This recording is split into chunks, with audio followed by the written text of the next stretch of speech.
La nouvelle saison de Pékin Express du haut de choc se poursuit sur M6 avec, ce mercredi 13 juillet, l'élimination d'un binôme qui s'est pourtant battu jusqu'au bout.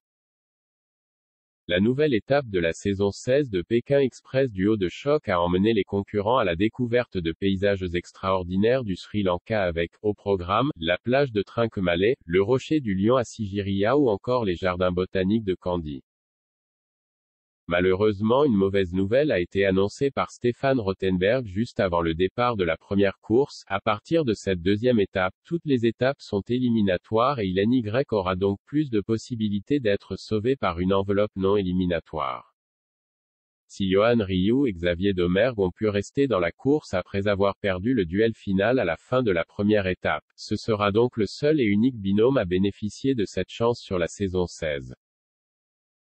La deuxième émission de Pékin Express a donc vu deux candidats quitter l'aventure, et il s'agit de Théo Curin et Dan Bayard. Le nageur et son agente ont eu des difficultés sur plusieurs épreuves et n'ont pas réussi, lors du duel final, à battre leurs adversaires Riyad et Abdallah. Les deux jeunes hommes sont pourtant ceux qui sont arrivés derniers au terme de la deuxième étape et, fair play, ont décidé de partir en duel final contre Théo et Anne, arrivés avant-dernier. Après une course acharnée contre Abdallah, Anne n'a pas réussi à rejoindre son binôme à temps et donc provoqué leur élimination de l'aventure.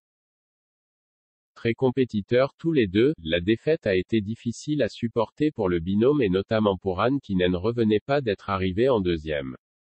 Ils ont cependant vécu un très beau parcours, félicité notamment par Stefan Rothenberg et par leurs concurrents Abdallah et Riyad. Théo Curin, on repart la tête haute. Au moment de rendre leurs balises, Théo a quand même tenu à revenir en quelques mois sur leur parcours et surtout sur la fierté qu'il a éprouvée à participer à l'aventure. C'est tout simplement ouf, parce qu'il y a 10 ans, jamais on n'aurait pu imaginer un mec comme moi dans cette émission. Et aujourd'hui j'y suis et on l'a fait ensemble, a-t-il commencé en s'adressant à Anne.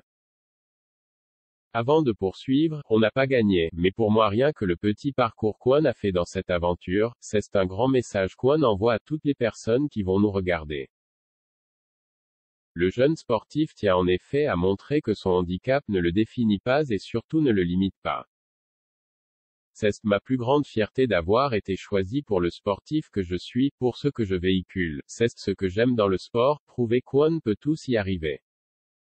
Parenthèse ouvrante, point parenthèse fermante. On repart la tête haute.